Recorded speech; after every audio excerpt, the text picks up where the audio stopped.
Rencananya sebenarnya kami ingin berbuat lebih untuk Madinah. Lebih untuk Madinah. Bagaimana pintunya, itu yang kita cari. Pertimbangan apa sih, Bang? Abang tuh memilih Ibu Atika menjadi wakil abang. Bahwa saya adalah kader di Golkar. Bahkan pengurus di DPD provinsi. Namun di satu sisi Golkar tidak memberikan rekomendasi kepada saya. Sakitnya tuh di sini, Bang ya. Saya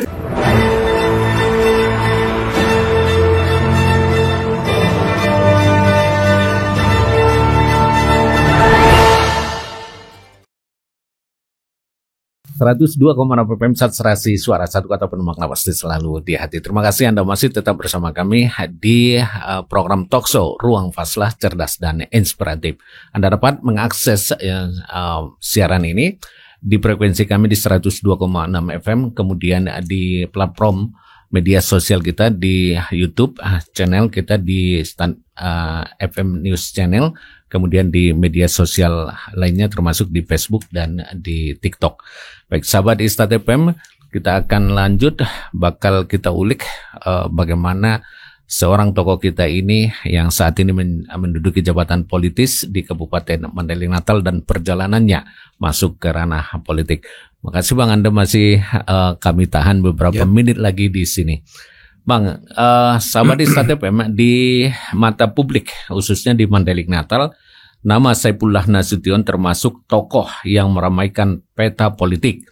Pasalnya, selain menjadi calon legislatif DPR RI pada pemilu 2024 kemarin, Bang Ipul juga berhasil menundukkan putranya di kursi DPRD Kabupaten Mandailing Natal hasil pemilu 2024. Tak hanya itu, setelah gagal barangkali menjadi anggota DPR RI pada pemilu 2024, Bang Ipul maju sebagai calon Bupati Mandailing Natal Pilkada 2024. Nah, kita coba elaborasi soal Pilkada dulu Bang nih.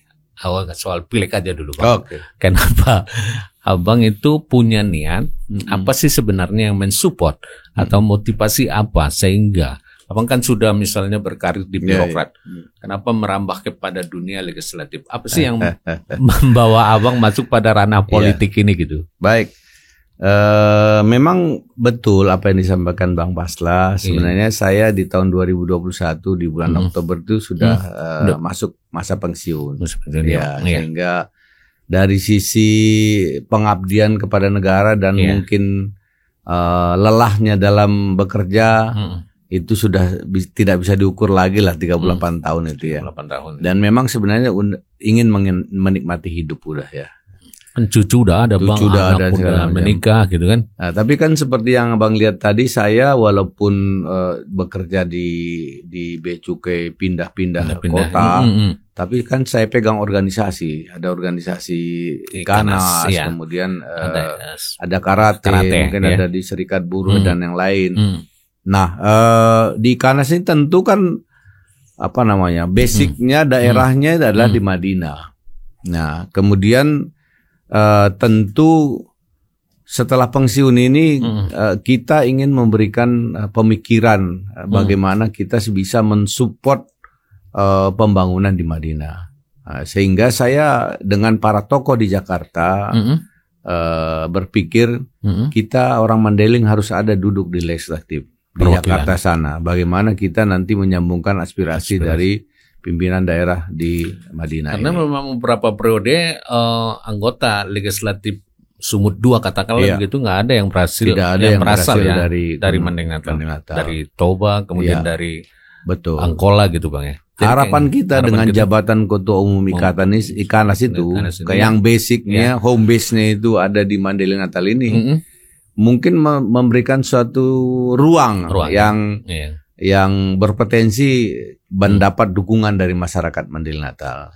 Dengan demikian kami memang kenapa Golkar sebenarnya di zaman Orde Baru diakui atau tidak diakui bahwa pegawai negeri itu adalah bagian daripada Golkar. Dan saya sejak masuk dari pegawai negeri memang diberikan kartu Golkar. Jadi ya saya pikir tidak lagi saya mencari sesuatu yang lain.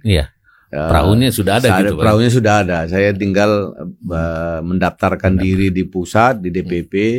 Apa tidak ada perhitungan Abang pada saat itu kan karena sistem pemilu kita itu kan apa namanya itu ada rivalitas katakanlah begitu di internalnya kan di Golkar itu kan tokoh semua gitu. Saya menyadari itu bahwa di Golkar itu adalah organisasi terbuka. Kalau kita ibaratkan perusahaan itu adalah TBK, sehingga setiap orang mempunyai kemampuan yang bisa diaktualisasikan di forum tersebut. Nah, saya mungkin karena tadi beberapa latar belakang yang saya miliki, saya pikir saya juga bisa berkompetensi lah dengan mereka itu. Dan ditambah lagi tadi, yakin sekali karena memang kita dari Marga Nasution, Dapil 2 Sumatera Utara itu semua ada, DPC Nasution ada di situ. Paling tidak kan hitungannya adalah kontribusi yang bisa mengikat darah tadi. Perhitungan itu yang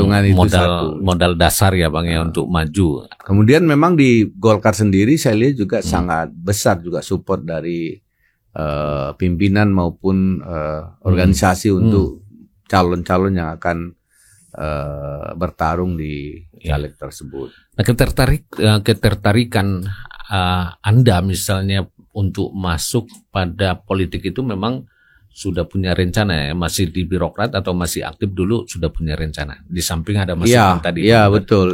Rencananya sebenarnya kami ingin berbuat lebih untuk Madinah. Lebih untuk Madinah. Bagaimana pintunya itu yang kita cari. Pintunya selama ini kita lihat dengan Ikanas itu tidaklah bisa berbuat banyak, tidak bisa berkomunikasi secara maksimal menghubungkan antara pemerintah daerah Kabupaten Madinah Natal dengan kabinet yang ada di pusat. Di sana, ya.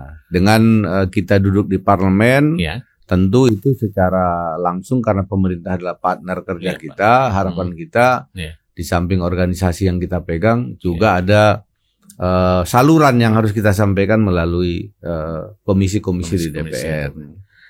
Nah, ini kan usia, mohon maaf Bang, saya sebenarnya mengukurnya tidak dari usia, kan dari energiknya sih sebenarnya kan meskipun usia sudah 60-an mungkin energik, fisik dan segala macam tuh usia 40. Kalau lari masih 3 km, 4 km masih oke kan. Barangkali usia 40-an kalau dari sisi fisik dengan kekuatannya. Nah, dari itu kan sudah terbilang senior gitu kan. Apakah Anda misalnya enggak bosan bekerja terus kemudian berpikir terus untuk kemaslahatan, kebaikan, program apa yang dilakukan gitu kan. Nah, sementara kan dari sisi materi ya, mohon maaf, Anda sudah cukup barangkali begitu dengan keluarga, sudah berkecukupan. Itu yang saya perlu pertanyakan. Kalau itu pertanyaannya bosan, mungkin saya boleh katakan ini adalah panggilan ya. Panggilan artinya apa yang kita lakukan kepada pemerintah negara selama 38 tahun itu mungkin saya lebih banyak berkiprah di tingkat nasional dan fokus saya tidak menyentuh langsung ke daerah saya, sehingga saya merasakan saya belum berbuat apa-apa untuk Madinah ini. Sebelum bisa berbuat untuk tanah kelahiran. Iya, sehingga saya pikir setelah saya pensiun saya bilang sama istri sama anak-anak, bagaimana kalau ayah ikut konsentrasi pemilihan bupati. Nah, didukung sama mereka. Kalau nggak didukung tentu banyak hambatan nanti. Kan ini kosnya tinggi loh Bang. Kosnya besar. Betul. Kos politiknya besar gitu. Iya.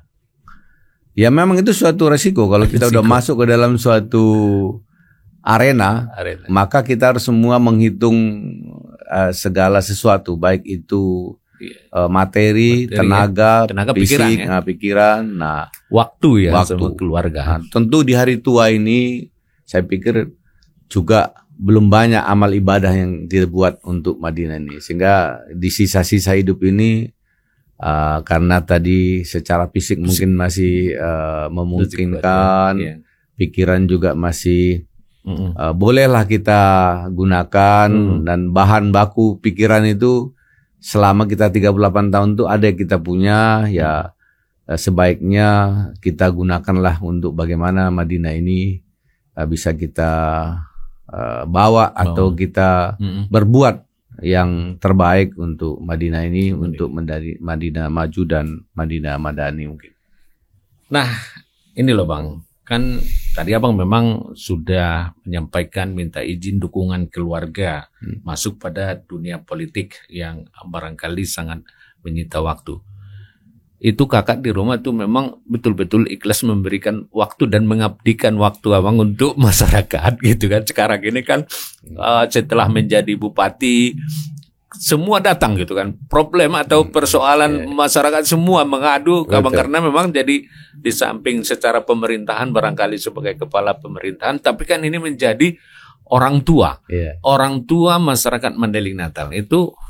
Bagaimana Bang, bisa cerita nggak sih Bang sama keluarga anak-anak? Secara kodrat saya pikir wanita tidak bisa menerima itu. Siapapun tidak bisa menerima secara utuh atau 100% mengabdi kepada masyarakat.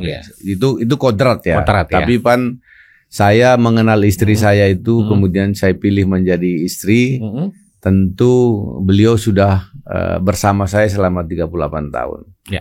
Dari selama perjalanan karir kami, beliau sudah tahu betapa aktivitas saya yang hampir mungkin dalam fase perkawinan itu, perkumpulan kami itu tidak banyak.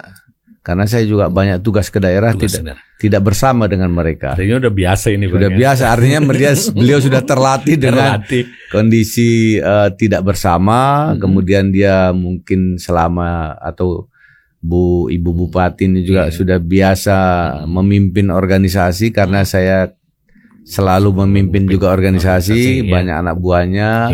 Kemudian saya di Ikanas, beliau juga jadi ibu Ikanas juga kan, jadi sekarang ibu PKK gitu ya. Makanya jadi sehingga begitu masuk di organisasi ini ya insya Allah saya lihat beliau menikmati juga. Karena apa? Karena Abang kan cuma 1 kali dilantik kan, hanya bupati saja. Nah, tapi sementara ibunya 3 kali lantik ya. Bunda PAUD lagi gitu ya. Betul. Tim penggerak PKK, kemudian Dharma Wanita dan segala macam ya. Nah, ini kan masuk pada ranah politik, kemudian sudah dalam kontestasi pilkada kemarin itu, saya mengulik sebentar saja Bang. Ada nggak pertimbangan apa sih Bang? Abang tuh memilih Ibu Atika menjadi wakil Abang.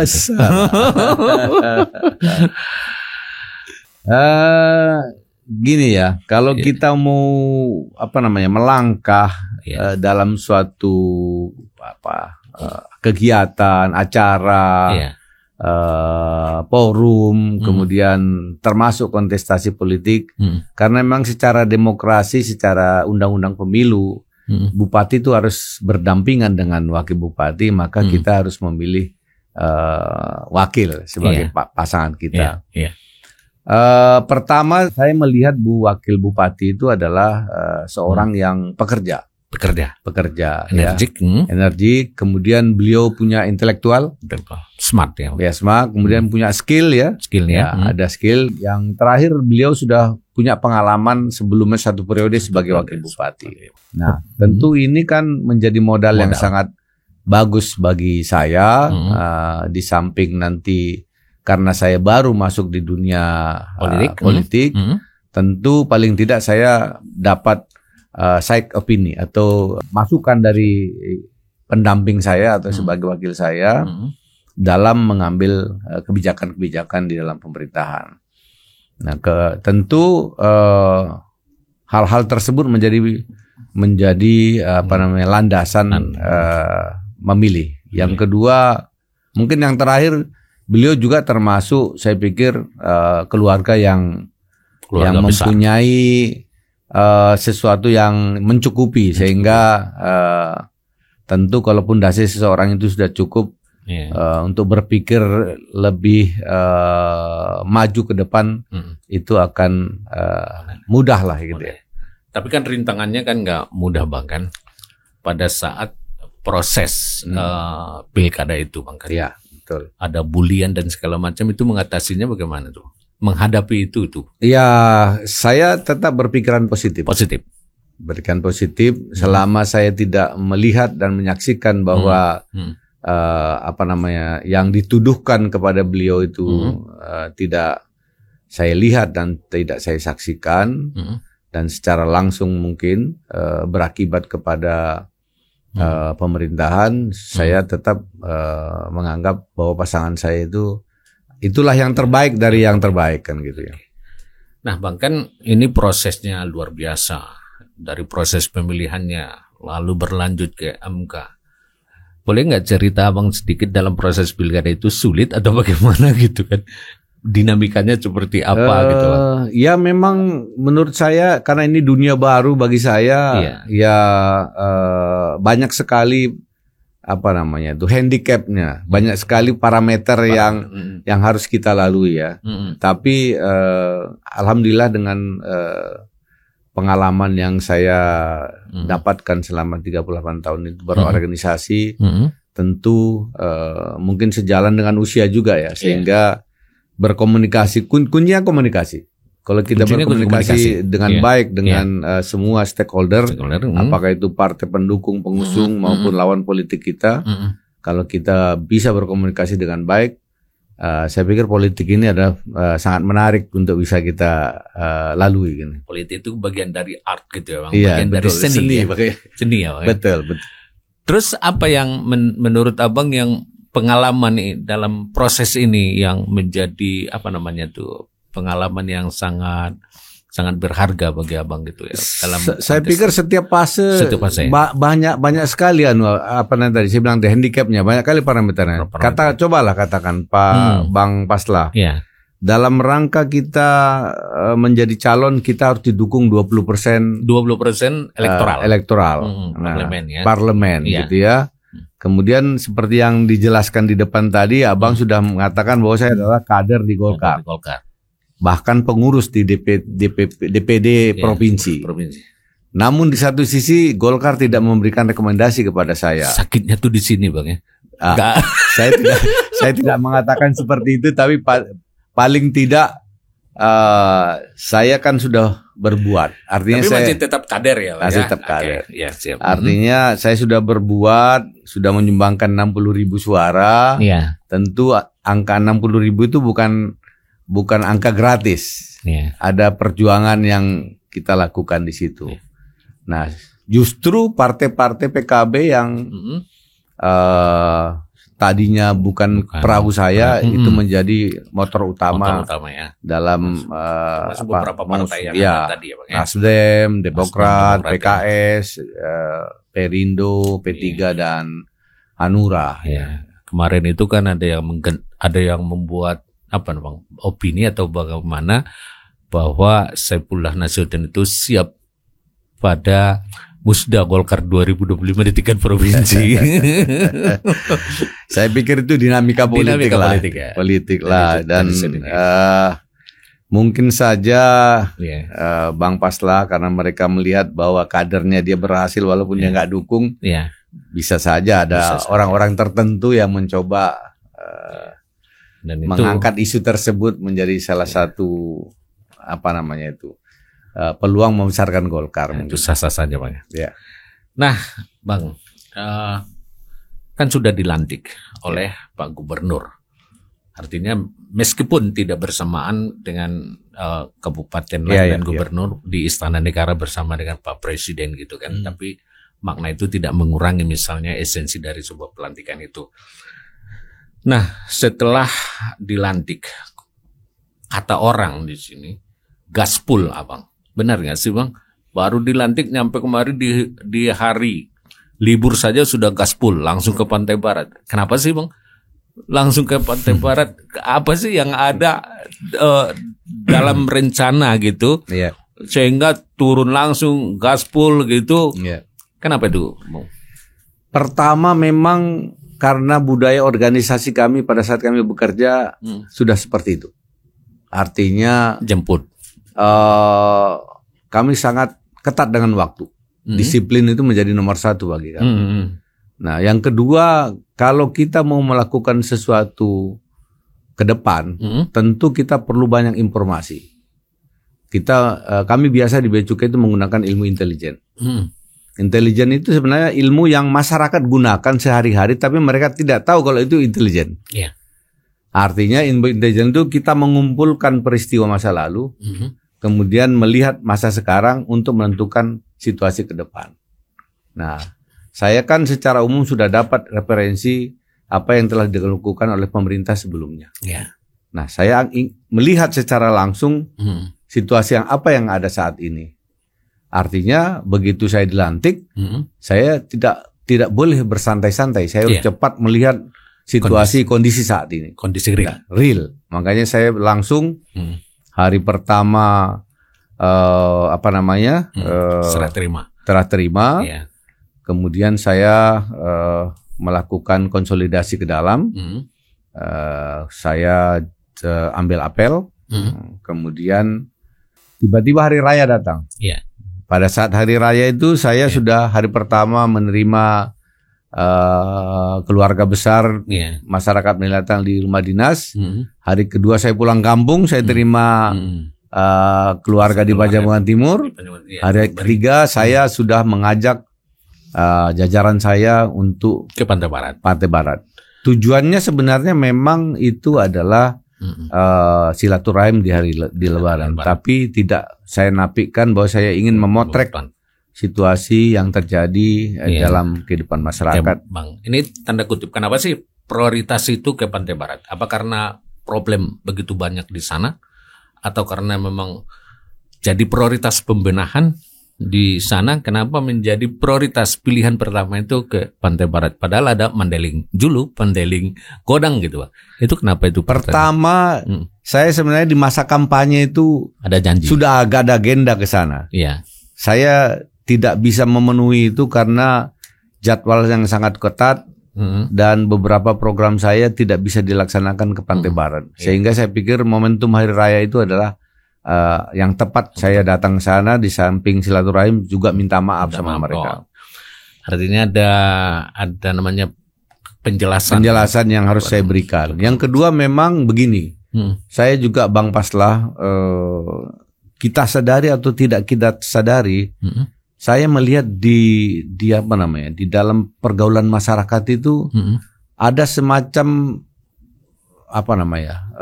komunikasi degradasi yang setingkat di bawah Mandailing Godang Pantai Barat.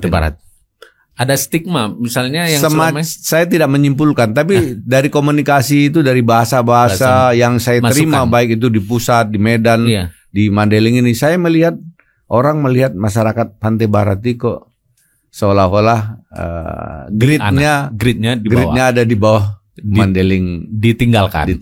Enggak tinggalkan lah, atau di Mandailing selepel di bawahnya ini. Artinya bagian dari tidak sebegitu prioritas begitu, Pak. Boleh dikatakan demikian, atau mungkin dalam proses selama ini mungkin banyak pembangunan itu ada di Mandailing Godang. Sehingga sebagai seorang pemimpin daerah, hal itu nggak boleh. Nggak boleh. Kita harus sama. Artinya tidak ada perbedaan antara Mandailing Godang, Mandailing Julu.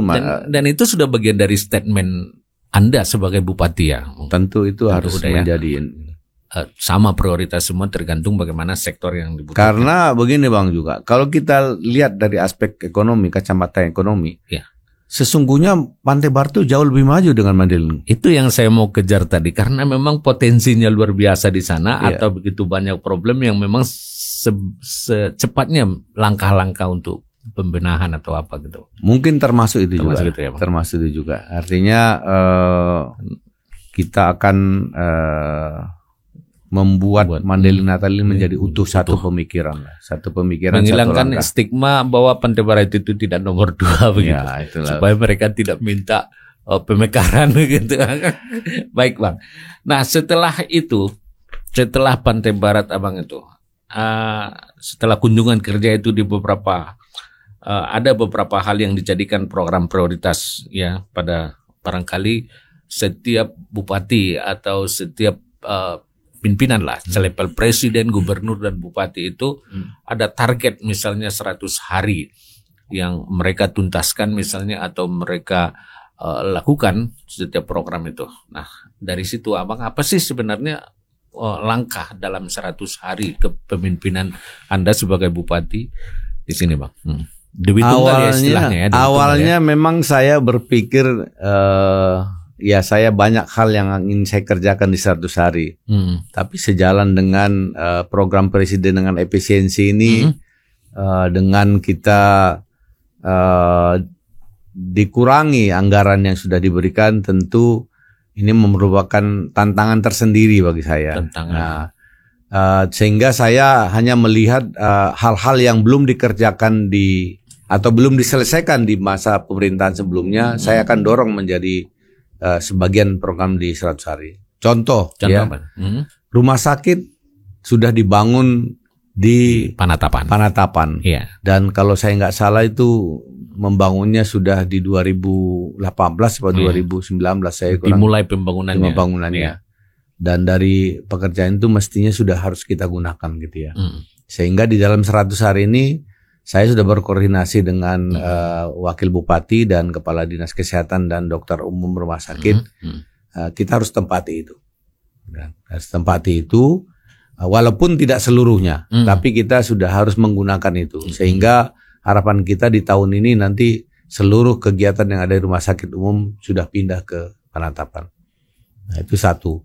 Kemudian hal yang nggak bisa kita nafikan ini adalah masalah kebersihan sampah di Mandailing Natal ini. Khususnya di Kota Panjabungan. Iya. Nah, ini juga yang saya harapkan saya akan mengambil langkah-langkah strategis di 100 hari ini bagaimana program dan upaya yang harus saya lakukan untuk bisa mengatasi ini. Termasuk mungkin menata keindahan kota Panjabungan. Memang ikon Kota Panjabungan ini nggak ada sebenarnya. Ibu kota Mandailing Natal itu di mana sih? Gitu kan pertanyaannya kita belum bisa. Tapi harapan kita ke depan di masa kami ini, insya Allah kita akan buat nanti semacam pusat ruang publik, publik atau alun-alun Madinah lah gitu ya. Nah, memang ada kesulitan setelah dilantik, lalu ada program kebijakan nasional efisiensi. Abang tuh strategi dan solusi seperti apa gambarannya untuk menghadapi penggunaan anggaran yang efisiensi ini, Bang? Pertama yang harus kita lakukan adalah menginventarisasi semua permasalahan atau kegiatan yang akan dilakukan. Dari kegiatan yang ada, kita akan membuat skala prioritas. Yang mana yang bisa kita lakukan, kemudian yang menyentuh hajat hidup orang banyak. Terutama mengenai kesehatan. Kemudian pendidikan, mungkin infrastruktur. Kita termasuk nanti di dalamnya adalah ketahanan pangan. Iya, karena ini kita tahu bahwa Presiden di tahun ini sudah mulai menggulirkan program makan gizi gratis. Tentu nanti kita juga pada tahun ini juga, saya nggak tahu persis bulannya, kita akan juga mendapat program makan gratis bergizi. Nah, untuk itu tentu kita harus siapkan program ke situ. Maka anggaran yang ada sekarang ini yang sudah diefisiensi kita akan arahkan ke hal-hal yang fokus dan strategis. Itu pertama. Yang kedua tentu kita akan membuka ruang fiskal kita lebih ya. Mungkin yang bisa kita lihat bagaimana agar BUMD yang juga kita masukkan di dalam 100 hari, kita memiliki satu badan usaha milik daerah. Dengan adanya badan usaha milik daerah ini, kita harapkan nanti bisa juga mengambil bagian usaha di sektor perkebunan, pertanian, UMKM, dan pertambangan. Artinya Bang membuka peluang usaha gitu untuk pendapatan asli di daerah kita. Betul. Oke, strategi apa yang dilakukan untuk bagaimana misalnya pada anggaran APBN yang ada di Jakarta supaya bisa masuk pada program dalam penselarasan program-program atau kolaborasi? Mungkin saya berpikir kalau mengandalkan APBN berharap banyak tidak bisa. Karena sudah ada ruangnya yang sangat sempit ya. Saya pikir semua kabupaten kota provinsi di Indonesia juga berlomba-lomba untuk mengejar kementerian bagaimana supaya dapat. Nah, mungkin yang ada ruangnya adalah bagaimana kita menarik investasi. Sehingga mungkin swasta lah yang mungkin nanti akan kita gandeng mencoba kita buatkan semacam kalau kita katakan itu proposal tentang potensi yang ada di kita. Apakah itu pariwisata, apakah itu mungkin tadi perkebunan, pertanian, perikanan yang bisa kita berikan untuk mereka bisa masuk ke sini. Oke Bang, kan ada diaspora kita, kelasnya kelas nasional. Dan sudah bagian dari pemerintah, misalnya Pak Darmin, jadi Menko, jadi ini Bang. Kemudian ini semuanya itu bagaimana Bang memanfaatkan atau mengajak para diaspora kita ini untuk bisa membantu pembangunan dan kemajuan serta fiskal kita di Mandailing Natal. Insya Allah, karena memang salah satu yang mendorong saya untuk jadi bupati mereka itu, sehingga secara secara psikologi maupun secara ikatan emosional itu wajib mereka harus membantu kita di Madinah ini. Ya mungkin kalau mereka yang yang sudah menjadi tokoh nasional seperti Bang Todung Mulya Lubis, pakar hukum, gitu kan? Beliau pernah jadi duta besar di salah satu negara Eropa, maka beliau juga banyak partner bisnis yang bisa kita ajak. Bang Darmin tentu beliau Menko Perekonomian, beliau juga punya ruang yang bisa berkomunikasi dengan orang-orang tertentu. Ya harapan kita beliau-beliau itu bisa membantu mengkomunikasikan tentang Madinah ini dengan pengusaha-pengusaha di Jakarta. Dan Abang sendiri kan dekat dengan Menteri Keuangan Bang kan? Insya Allah. Insya Allah. Artinya jaringan itu masih bisa kita tambah dong daunnya gitu kan. Mudah-mudahan. Oke Bang. Begini Bang, di ujung nih Bang, kita udah ada kebersamaan nih sahabat di Start FM saya. Kita sudah ulik sebenarnya langkah yang akan dilakukan dalam program 100 hari, apalagi dalam saat ini tadi ya Bang ada uji publik ya penyusunan RPJMD. Betul. Di situ Bang, apa yang Abang tekankan pada saat penyusunan RPJMD kita Bang? RPJMD ini kan rencana kerja 5 tahun sesuai dengan janji politik kita. Maka tidak akan lepas dari visi misi yang kami sudah buat. Itulah yang kami tuangkan nanti dalam bentuk rencana kerja di pemerintahan. Baik di IKU namanya.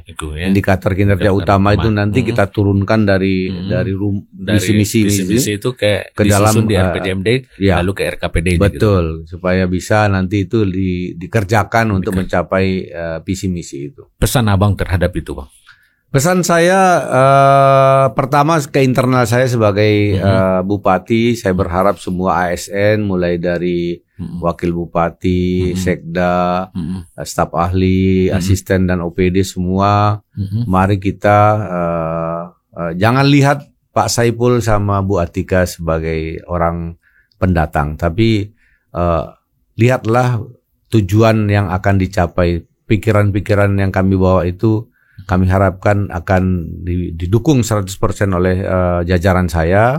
Kemudian saya minta kepada masyarakat untuk kita dibantu untuk memikirkan hal-hal yang strategis yang bagaimana kita bisa membawa Madinah ini menjadi maju dan madani. Dan banyak hal juga permasalahan sosial yang ada di masyarakat mengenai narkotika, judi online, kemudian tambang liar dan segala macam.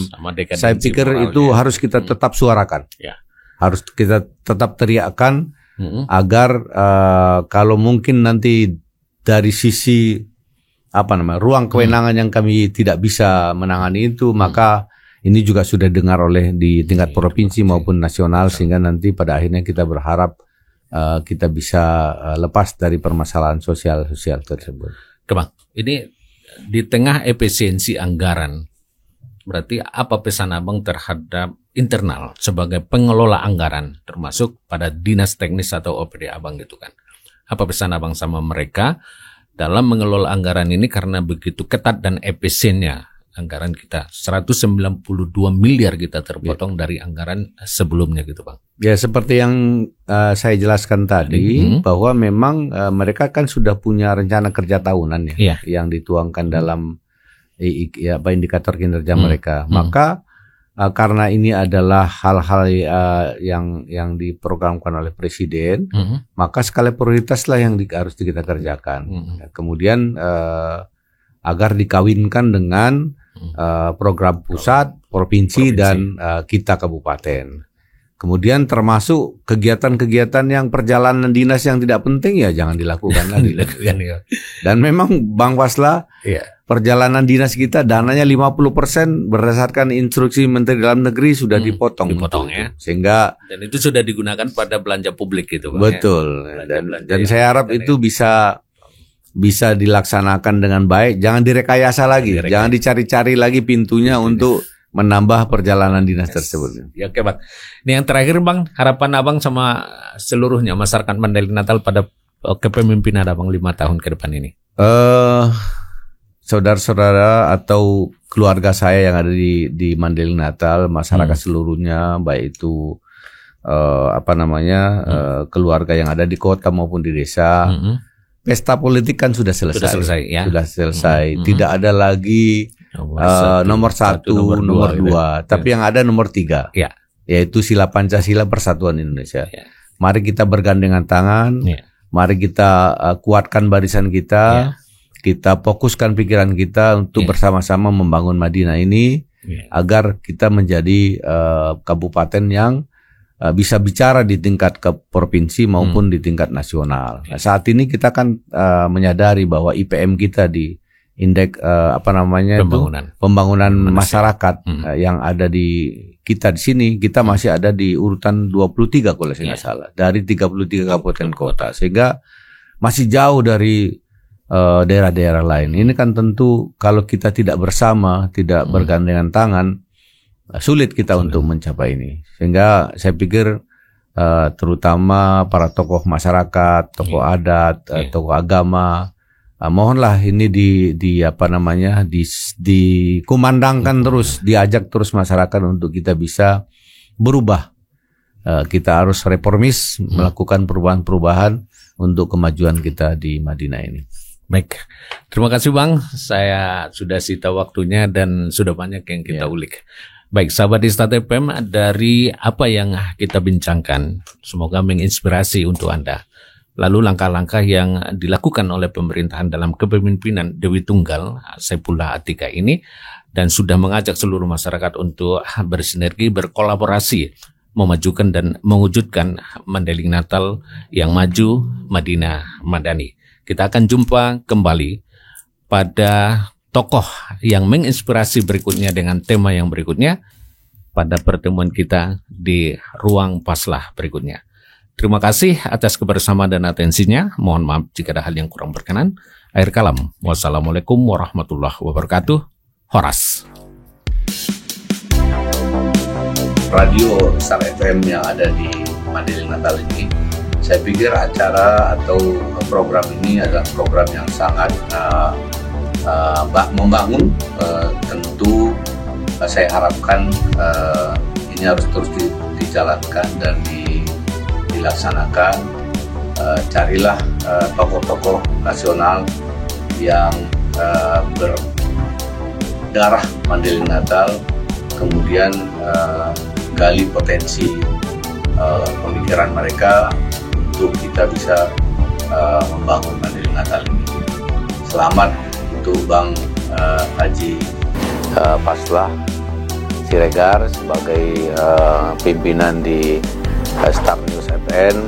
Mudah-mudahan sehat selalu dan ide-ide yang brilian tetap menjadi salah satu modal dasar untuk menjalankan radio dan kegiatan ini. Terima kasih. Assalamualaikum warahmatullahi wabarakatuh.